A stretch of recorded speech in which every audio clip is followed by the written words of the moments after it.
Okay, तो next topic है अपना राउल्स लॉ। राउल्स लॉ क्या बोलता है? वैसे तो मैं आपको बहुत बार बता चुका हूँ ये चीज़ें, बट स्टिल आप लोगों को फिर भी डाउट रहता ही है। तो राउल्स ने क्या बोला कि जब आप नॉन वोलाटाइल, पहले हेडिंग डालू, राउल्स लॉ, ठीक है। अब राउल्स लॉ क्या बोलता है देख लेते हैं एक बार। राउल्स बोलता है कि जब आप किसी भी प्योर सॉल्वेंट में जो कि वोलाटाइल है एक नॉन वोलाटाइल सॉल्यूट ऐड करोगे तो आपका वेपर प्रेशर क्या होता है, डिक्रीज हो जाता है। जैसे कि एक कंटेनर है, इसमें मैंने क्या किया, प्योर वाटर फिल कर लिया। तो वाटर क्या होता है आपका, वोलेटाइल होता है, एक पर्टिकुलर टेम्परेचर पे वेपर में कन्वर्ट हो सकता है। तो ये आपका लिक्विड हो गया, है ना। और यहाँ पर कुछ इसके वाटर ड्रॉपलेट वेपर फॉर्म में भी होंगे, है ना। तो ये आपकी वेपर फॉर्म होंगे, ठीक है। तो पहले मैं ये लॉ लिखाता हूँ। लॉ का एक सिंपल सा स्टेटमेंट अपन बाद में लिखेंगे। लॉ बोलता क्या है पहले वो लिख लेते हैं लैंग्वेज में। राउल्स बोलता है कि when a non volatile solute, when a non volatile का मतलब क्या होता है? नॉन वोलाटाइल का मतलब होता है जिसको हम वेपर में कन्वर्ट नहीं कर सकते, ठीक है। उसको वेपर में हम कन्वर्ट नहीं कर सकते। When a non volatile solute is added, ठीक है, किस में ऐड कर रहे हैं हम, वोलाटाइल सॉल्वेंट। वोलाटाइल सॉल्वेंट यानी जो वेपराइज हो सकता है, added to volatile solvent, volatile solvent, its vapor pressure decreases, its vapor pressure decreases। अब ये कैसे डिक्रीज होता है ना, और क्यों होता है, इसको इसको अपन समझते हैं एक सिंपल से एग्जांपल से। तो ये हमारे पास एग्जांपल है। अब इसमें क्या है कि जो लिक्विड है वो वेपर में कन्वर्ट हो रहा है। लेट्स से इसके सरफेस पे इनिशियली, अब देखो सिर्फ प्योर वाटर है तो जो सरफेस है, सरफेस पे स्टार्टिंग में ओनली क्या होगा, सिर्फ वाटर मॉलिक्यूल होंगे। तो ये जो वाटर मॉलिक्यूल हैं ये पूरे के पूरे आपके क्या होंगे, वेपर में कन्वर्ट होंगे, है ना। एक साथ लेट से ये 100 वाटर मॉलिक्यूल एक बार में क्या होते हैं, वेपर में जाते हैं। और वेपर से भी 100 वाटर मॉलिक्यूल एक टाइम पे किस में आ रहे हैं, लिक्विड में आ रहे हैं। यानी दोनों के बीच में क्या हो गया, इक्विलिब्रियम स्टेब्लिश हो गया। अब लेट से मान लेते हैं कि एक साथ एक बार में इस लिक्विड की सरफेस पे जो गैसियस पार्टिकल है यानी वेपर के जो पार्टिकल है वो प्रेशर लगा रहे हैं। तो लेट से उस समय उसमें कितने पार्टिकल प्रेशर लगा रहे हैं, 100 पार्टिकल प्रेशर लगा रहे हैं। तो इसकी जगह से, इसकी वजह से जो वेपर प्रेशर आया उसको मैंने क्या नाम दे दिया, उसको मैंने नाम दे दिया पी नोट। यानी यहाँ पर पी नोट क्या है, पी नोट को मैं क्या मान के चल रहा हूँ, पी नोट को मैं मान के चल रहा हूँ vapour pressure of pure solvent, है ना। तो यहाँ लिख देना पी नोट मैंने क्या माना है, vapour pressure of pure solvent, ठीक है। अब क्या होगा, मैं इसमें नॉन वोलाटाइल सॉल्यूट ऐड कर रहा हूँ। तो जब मैं नॉन वोलाटाइल सॉल्यूट ऐड करूंगा तो क्या होगा, जो इसकी सरफेस है, सरफेस पे जो लिक्विड की सरफेस है, कंटेनर में आपने क्या फिल किया हुआ है, लिक्विड फिल किया हुआ है। तो लिक्विड की जो सरफेस है उस पे सॉल्वेंट के साथ साथ और क्या होगा, सॉल्यूट पार्टिकल भी आ जाएंगे। अब सॉल्यूट पार्टिकल आ गए तो जो सॉल्वेंट की सरफेस है उस पे, अब तो ये सॉल्यूशन बन गया है, तो इस सरफेस पे सॉल्वेंट मॉलिक्यूल क्या हो गए, डिक्रीज हो गए।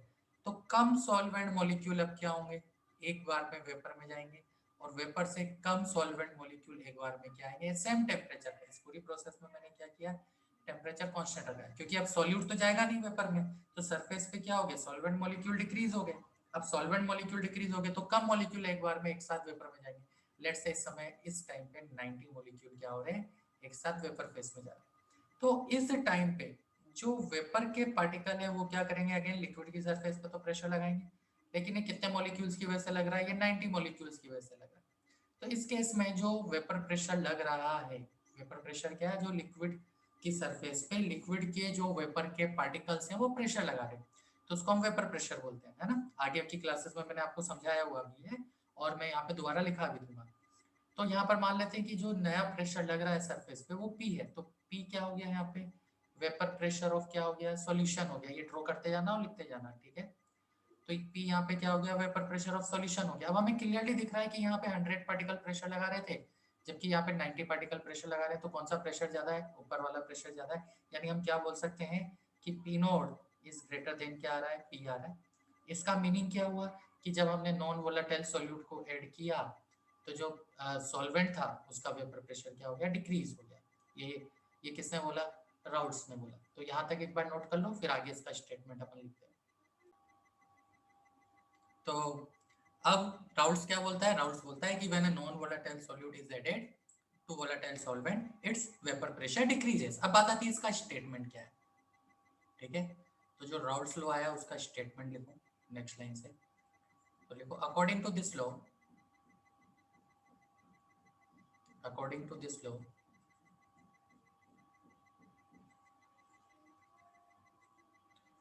according to this law the vapor pressure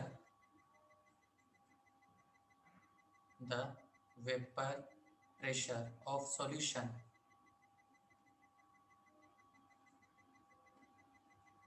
according to this law the vapor pressure of solution is equal to product of, product का मतलब multiplication, is equal to product of, product के bracket में क्या लिख देते हैं अपन, आपको ज़्यादा क्लियर रहेगा, मल्टीप्लीकेशन। यहाँ पे प्रोडक्ट का मतलब क्या है, मल्टीप्लाई कर रहे हैं हम। ठीक है, तो क्या बोलता है, according to this law the vapour pressure of solution is equal to product of, ठीक है, vapour pressure of pure solvent and mole fraction of solvent in solution in liquid solution। ठीक है, तो ये एक्चुअल में मैंने सिंपल लैंग्वेज में लिखा है इसे, ये एक्चुअल में आपका क्या है, राउल्स लॉ। तो राउल्स क्या बोलता है कि जो आपका वेपर प्रेशर है किसका सॉल्यूशन था, तो उसको अपन ने क्या माना है, पी माना है। आपको किसी किसी बुक में इसको पीएस से भी लिखा हुआ दिखाई देगा, तो पी लिखे या पीएस लिखे, इसे हमें क्या मानना है, vapour pressure of solution is equal to product of, तो प्रोडक्ट ऑफ किस किस का मल्टीप्लीकेशन है, P naught and into mole fraction of solvent in liquid phase. आपको पता है सॉल्वेंट जितना ज्यादा होगा वेपर प्रेशर उतना ज्यादा होगा, तो इसलिए जो वेपर प्रेशर है वो सॉल्वेंट के मोल फ्रैक्शन के क्या आता है, डायरेक्टली प्रोपोर्शनल आता है। प्रोपोर्शनलिटी का साइन हटाओगे तो एक कांस्टेंट आता है, यहाँ पे वो कांस्टेंट किसके इक्वल है, पी नॉट के इक्वल है।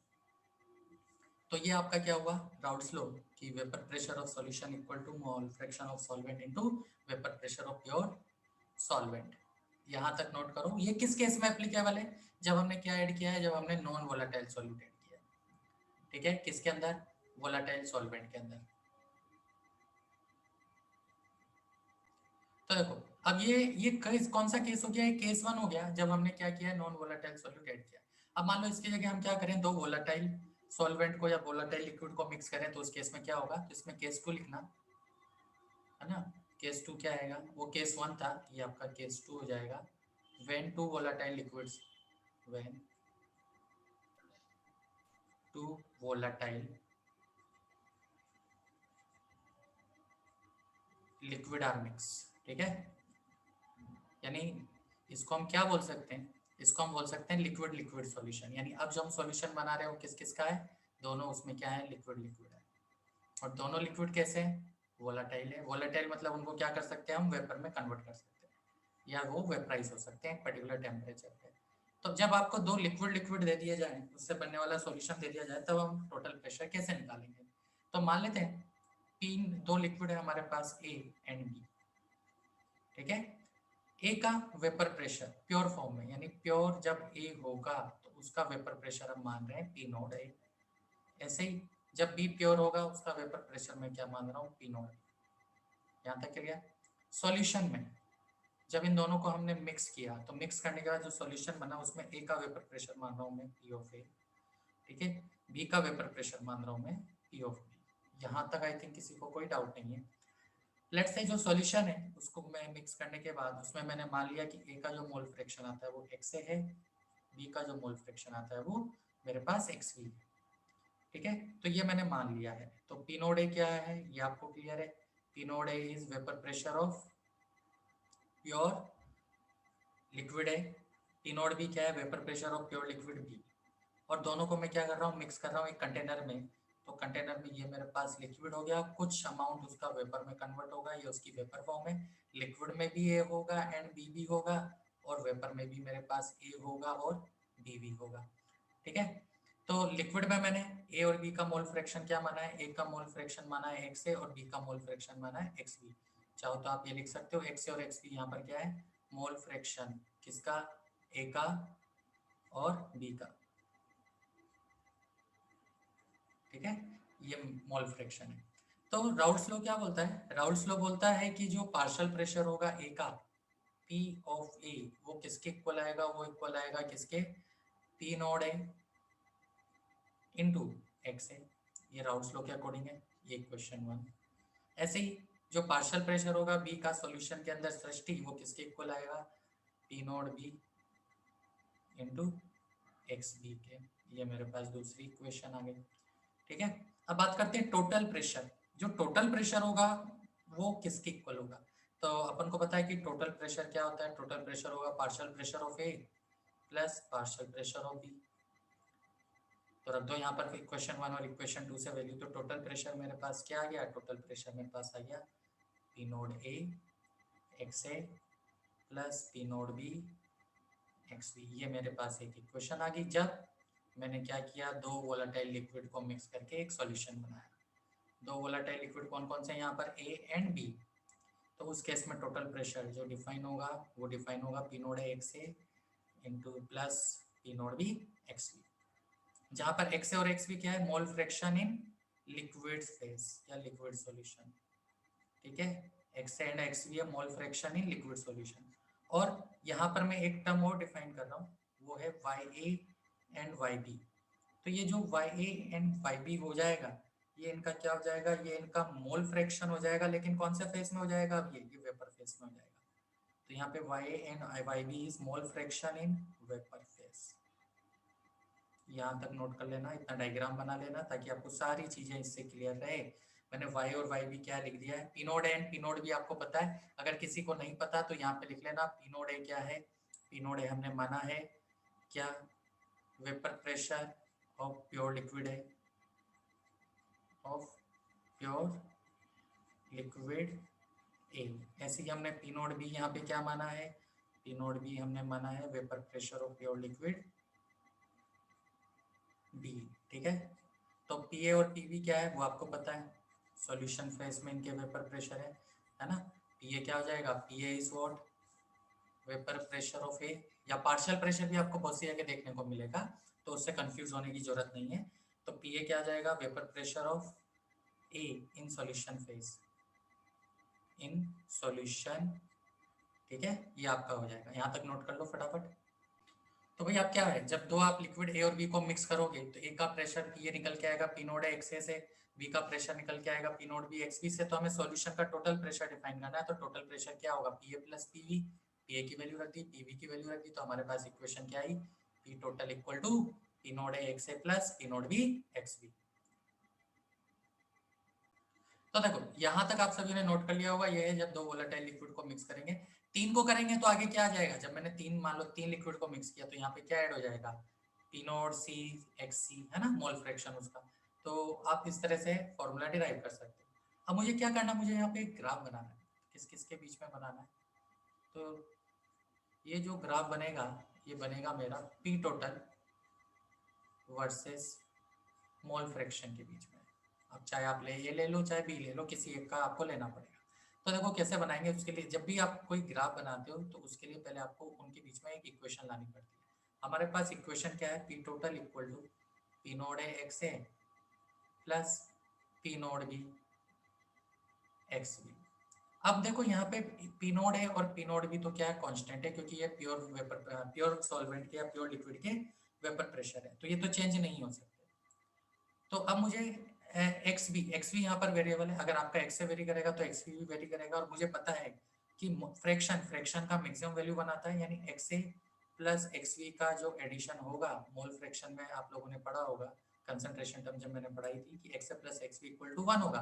तो मैं यहाँ से एक्स वी क्या कर सकता हूँ, एक्स वी की वैल्यू 1 माइनस एक्स ए उस इक्वेशन में क्या करूँ, पुट करूँगा।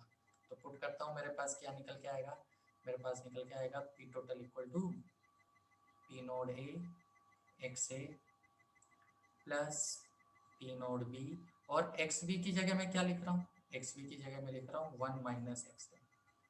ठीक है, इसको सिंप्लीफाई करूँ तो यहाँ से आएगा देखो P naught A X A plus P naught B को अंदर मल्टीप्लाई कर दिया तो P naught B minus P naught B into X A. अब एक्स ए वाली टर्म एक साथ तरफ ले जाओ, है ना, एक्स ए वाली टर्म एक साथ ले ली मैंने, तो देखो एक्स ए बाहर निकालने के बाद यहाँ बचेगा मेरे पास पी नोट ए और माइनस पी नोट बी, इधर आ जाएगा एक्स ए प्लस यहाँ पर मेरे पास क्या आ जाएगा, यहाँ आ जाएगा मेरे पास पी नोट बी। तो पी टोटल का मेरे पास देखो एक एक्सप्रेशन आ गया जिसमें सिर्फ एक्स ए ही वेरिएबल है, बाकी P naught A and P naught B तो कांस्टेंट है, ये तो आपको पता ही है क्योंकि प्योर फॉर्म के वेपर प्रेशर है। तो अब मुझे क्या करना है, ग्राफ बनाना है एक्स ए पीटी वर्सेस एक्स ए के बीच में। तो इस केस में मैं क्या करूंगा, पीटी को मैंने y मान लिया क्योंकि मुझे इक्वेशन बनानी है ना, किस तरह की इक्वेशन यहाँ पर बनी, पीटी को y मान लिया क्योंकि वो y एक्सिस पे लूंगा, एक्स ए को मैं x एक्सिस पे ले रहा हूँ तो मुझे इसे x मानना पड़ेगा, ये आगे कांस्टेंट है तो इसे मैंने m लिख दिया, प्लस समथिंग वो भी कांस्टेंट है तो इसे c लिख दिया। तो मेरे पास जो इक्वेशन निकल के आ रही है वो कैसे निकल के आ रही है, y equal to mx plus c की। ठीक है, तो अब हम ग्राफ बनाते हैं। अच्छा, इसमें एक अजम्पशन भी मैं मान के चल रहा हूँ, दो केस ले रहे हैं, चलो मैं आपको एक काम करता हूँ, इसको दो केस से समझा देता हूँ, दो अजम्पशन लेके। तो केस वन अब अपन मान के चल रहे हैं, केस वन में मैं अजम्पशन मान रहा हूँ कि जो ए है वो मोर वोलेटाइल है। मैंने क्या अजम्पशन माना, ए इज मोर वोलेटाइल। तो अरे पृथ्वीराज क्या मतलब है इसका, ए इज मोर वोलेटाइल मतलब क्या हुआ,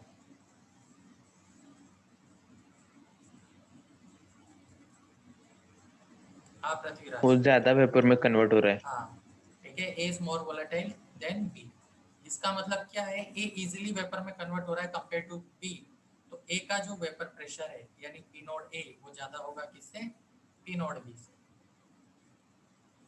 क्लियर है, तो अब देखो मैं क्या कर रहा हूँ, मेरे पास इक्वेशन यही है, तो अब इस इक्वेशन पे अगर मैं ध्यान से देखूं तो ये वाली टर्म कैसी आएगी, पॉजिटिव आएगी, यानी इसका जो स्लोप है वो पॉजिटिव है। अब मुझे ग्राफ बनाना है तो यहाँ पर हम ग्राफ ड्रॉ करते हैं। ठीक है, ये ग्राफ, इधर मैंने लिया वेपर प्रेशर और इधर मैंने लिया मोल फ्रैक्शन, तो ये रहा अपना ग्राफ। अब यहाँ पर लेट्स से बिल्कुल स्टार्टिंग पे मेरे पास लिक्विड है था, सॉरी बी था, तो अगर लिक्विड बी था तो एक से उसमें जीरो होगा, तो मोल फ्रैक्शन ऑफ ए क्या हो गया जीरो, और मोल फ्रैक्शन ऑफ बी यहाँ पर क्या हो गया 1 हो गया। अब धीरे धीरे मैं क्या कर रहा हूँ, ए ऐड कर रहा हूँ तो बी का मोल फ्रैक्शन कम होता जाएगा, एक टाइम ऐसा आएगा लेट्स से वहाँ पे मेरे पास पूरा का पूरा ए है लिक्विड, तो लिक्विड ए का मोल फ्रैक्शन 1 हो जाएगा और लिक्विड बी का मोल फ्रैक्शन वहाँ पे क्या हो जाएगा जीरो हो जाएगा, यानी इस डायरेक्शन में जा रहे हैं। तो इस डायरेक्शन में जाने पर एक्स से क्या हो रहा है, इंक्रीज हो रहा है, और एक्स वी की वैल्यू क्या हो रही है, डिक्रीज हो रही है, और होनी भी चाहिए क्योंकि दोनों का एडिशन किसके इक्वल है, 1 के इक्वल है। अब देखो ये x इक्वल टू जीरो और एक्स भी इक्वल टू 1 है, तो x इक्वल टू जीरो मैंने इस इक्वेशन में रखा, जब इस इक्वेशन में x जीरो रखा तो pt किसके इक्वल आ गया, सिद्धार्थ समर्थ, जब मैंने इसमें x की वैल्यू जीरो रखी तो ये पूरी टर्म जीरो हो जाएगी, तो pt मेरा किसके इक्वल आ जाएगा, p नोट b के इक्वल आ जाएगा, पीबी। ठीक है। अब p note b let's say मैंने यहाँ कहीं मान लिया, यहाँ पे p नोट b वैल्यू है, ये मेरा p नोट b है। अब दूसरा केस x की वैल्यू मैं 1 रख रहा हूँ, चलो जल्दी से इस इक्वेशन में x की वैल्यू 1 रखो, बताओ pt किसके इक्वल आ रहा है, हाँ समझ किसके इक्वल आ रहा है, P naught A. P naught A, very good Arinjay, P naught A के इक्वल आ रहा है। अब अरिंजय मेरा क्वेश्चन ये है कि जो पी नोड ए है ये पी नोड बी वाली जो लाइन है, मतलब उसका जो हॉरिजॉन्टल वाला पॉइंट है उससे ऊपर बनेगा, उसको वैल्यू को मैं ऊपर लिखूं नीचे लिखूं या उसी लाइन पे लिखूं, कहाँ पर मैं पी नोड ए लिखूंगा, ऊपर। ऊपर लिखेंगे क्योंकि देखो मैंने अजम्पशन मान के चला है कि P naught A is greater than P naught B, मतलब A is more volatile than B, यानी ए का वेपर प्रेशर बी से ज्यादा है, तो लेट्स से यहाँ कहीं पी नोड बी आता है। अब हमें पता है कि देखो ग्राफ कैसा है, y equal to mx plus C, यानी जो ग्राफ बनेगा वो एक स्ट्रेट लाइन बनेगा जिसमें y इंटरसेप्ट यहाँ पर क्या है, p नोट b है, तो देखो इन दोनों को मिला, ये मेरा एक स्ट्रेट लाइन ग्राफ आ गया। ये किसका ग्राफ है, ये है p टोटल का, जो कि हमेशा हर पॉइंट पे किसके इक्वल है, pa प्लस p, अब मैं क्या कर रहा हूँ, यहाँ तक ग्राफ आई थिंक आपको क्लियर होगा, y equal to mx plus c का ग्राफ ऐसा ही बनता है। अब मुझे क्या करना है, मुझे ग्राफ बनाना है किसका, PA का। तो मेरे पास PA की इक्वेशन क्या थी, मेरे पास PA क्या था, राउट्स लॉ से PA इक्वल टू आता है P नोड है इंटू एक्स है, ये मेरे पास PA था। तो देखो इस पॉइंट पे, ये पॉइंट 1 है ओरिजिन और ये है पॉइंट 2। तो पॉइंट 1 पे XA की वैल्यू 0 है, जब XA मैं इसमें 0 रखूंगा तो PA 0 होगा, यानी इसका ग्राफ तो यहाँ से स्टार्ट होगा। अब पॉइंट 2 पे x इक्वल टू 1 है, x इक्वल टू 1 है तो PA किसके इक्वल आ जाएगा, इस इक्वेशन से P नोड A के इक्वल आ जाएगा, यानी इसका एंडिंग पॉइंट यहाँ कहीं होगा। और ये क्या हो गया, ये मेरा y हो गया, ये मेरा x हो गया। तो जो इक्वेशन है वो y इक्वल टू mx की इक्वेशन है। y इक्वल टू mx की इक्वेशन कैसी होती है, straight line passing through origin, है ना। तो ये स्ट्रेट लाइन ग्राफ होगा। तो इन दोनों पॉइंट्स को आप मिला दो, स्ट्रेट लाइन बनना चाहिए, ठीक है। देखो ये मेरा ग्राफ आया, ये ग्राफ किसका आ गया, ये मेरा ग्राफ आ गया PA का, जो कि किसके इक्वल है, P नोड है इनटू x है। इसी तरह से मेरे को PV का ग्राफ बनाना है। तो PV इक्वल टू क्या होता है, PV इक्वल टू होता है P node A into P node B into XV। अब मैं क्या कर रहा हूँ, पॉइंट वन पे XV की वैल्यू 1 है, XV 1 है तो यहाँ से XV 1 रखो, PV किसके इक्वल आएगा, P नोड B के इक्वल आएगा। समर्थ यहाँ तक क्लियर है सब कुछ, यस सर। है ना। तो यहाँ पे देखो PV की वैल्यू मैं क्या रख दूँ, P नोड B के इक्वल रख दूँ, यानी पॉइंट 1 पे ये ग्राफ यहाँ पर कहीं से स्टार्ट होगा। अब पॉइंट 2 पे XV कितना है, 0, तो XV इसमें 0 रखो, PV क्या आएगा, 0 आएगा, PV 0 आएगा, मतलब ये यहाँ कहीं पे टच होगा। और y इक्वल टू कैसा ग्राफ है, ये भी y इक्वल टू mx का ग्राफ है, तो ये भी स्ट्रेट लाइन होना चाहिए। तो ये अपनी स्ट्रेट लाइन बना रहे हैं। देखो मैं क्या कर रहा हूँ, इन दोनों पॉइंट्स को कनेक्ट कर रहा हूँ। तो इन दोनों पॉइंट्स को आप कनेक्ट करो विद स्ट्रेट लाइन। तो ये जो ग्राफ होगा ये किसका ग्राफ होगा, ये आपका PV का ग्राफ होगा। तो क्या PA और PV और P टोटल का ग्राफ क्लियर होता है, समर्थ क्लियर। Yes sir. ये वाला सेकंड पॉइंट बोल रहा हूँ ना नचिकेत, ये सेकंड पॉइंट पे इस एक्सेस पे हमने क्या लिया है, मोल फ्रैक्शन लिया है। तो इस सेकंड पॉइंट पे हमारा जो मोल फ्रैक्शन है A का वो 1 है, और जो मोल फ्रैक्शन है B का वो कितना है, 0 है, राइट। तो मोल फ्रैक्शन ऑफ A और B हमें यहाँ पे मिल गया। अब हमें क्या करना है, इस इक्वेशन में रखना है। तो सेकंड पॉइंट पे XB क्या है, 0 है। जब XB आप इसमें 0 रखोगे तो PV की वैल्यू क्या आ गई, 0 आ गई। तो 0 का मतलब यहाँ पर आएगा, इस पॉइंट पे आएगा। ऐसी पॉइंट 1 की बात करें तो पॉइंट 1 पे XB कितना है, 1 है, इसमें 1 रखो। तो PV किसके इक्वल आएगा, P node B। P node B मतलब यहाँ पे आएगा। हाँ नचिकेत, अभी भी कोई डाउट? हाँ सर समझ में आ गया। ठीक है। अब देखो इसमें एक क्वेश्चन पूछा जाता है। क्वेश्चन क्या पूछा जाता है, मैं इसमें 4 पॉइंट्स बना रहा हूँ, थोड़ा सा वो ध्यान से समझ लेना। ये है P, ये है Q, ठीक है, R और S। ये एक ही स्ट्रेट लाइन में, अगर आपका थोड़ा आगे पीछे हो रहा है तो वो देख लेना। ये एक ही स्ट्रेट लाइन में चारों पॉइंट, उन्हें आप एक ही स्ट्रेट लाइन में ड्रॉ करना।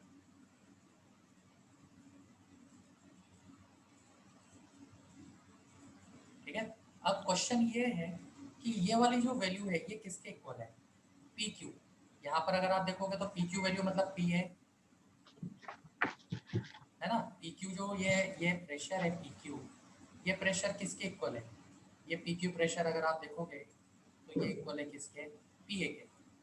ऐसे ही अगर मैं आपसे पूछूं कि ये जो PR प्रेशर है, PR प्रेशर की वैल्यू कितनी है इस पॉइंट पे, तो इस पॉइंट पे PR प्रेशर की वैल्यू किसके इक्वल आएगी, ये किसका ग्राफ है, R वाला, PV का। यानी PR हमारा किसके इक्वल आ गया, PR हमारा किसके इक्वल आ गया, ये PV के इक्वल आ गया। तो इस ग्राफ से मैं क्या लिख सकता हूँ, इस ग्राफ से मैं कंक्लूजन निकाल सकता हूँ, बहुत ही सिंपल सा। देखो यहाँ लिखता हूँ मैं कंक्लूजन इसके अंदर, ध्यान से समझना। मैं कंक्लूजन क्या निकाल सकता हूँ कि मेरा जो P टोटल होगा, ये P टोटल किसके इक्वल होगा, ये P टोटल होगा PQ प्लस PR। क्या मैं ऐसा लिख सकता हूँ क्या पृथ्वीराज?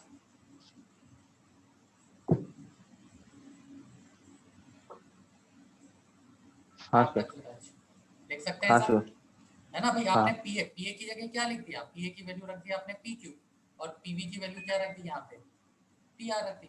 अब क्या मैं इसकी जगह ऐसा भी लिख सकता हूँ क्या, पी टोटल इक्वल टू, ध्यान से देखना, R S plus P R. क्या ये लिखना करेक्ट है या गलत है? R S plus P R, क्या ये वाला स्टेटमेंट सही है या रॉन्ग है? हाँ सही है सर। भाई पी आर ये है करेक्ट तो है। मैंने पी आर रखा। अब पी क्यू की जगह मैं आर हाँ एस रख रहा हूँ। अगर मैं पी क्यू की जगह आर एस रख रहा हूँ, इसका मतलब क्या है कि यहाँ पर जो आर एस है या एस आर, जो भी आप PQ बोलना के चाहो, इक्वल है। वो किसके इक्वल है? वो पी ए के इक्वल है। और पी ए किसके इक्वल है? पी क्यू के इक्वल है। यानी मैं इससे क्या कंक्लूजन निकाल सकता हूँ कि ये जो पी टोटल है, ये वाला ग्राफ तो पी टोटल है जो हमेशा P A plus P we के इक्वल होगा। तो ये वाला जो डिस्टेंस होगा हमेशा किसी भी पॉइंट पे इतनी वाली डिस्टेंस के इक्वल आएगा, आएगा ना? या जैसे यहाँ लिया, जैसे ये जो डिस्टेंस आएगी या ये जो प्रेशर आएगा वो ये वाले प्रेशर के इक्वल होगा। बोल सकते हैं अपन? हाँ समर्थ, यहाँ तक कोई डाउट?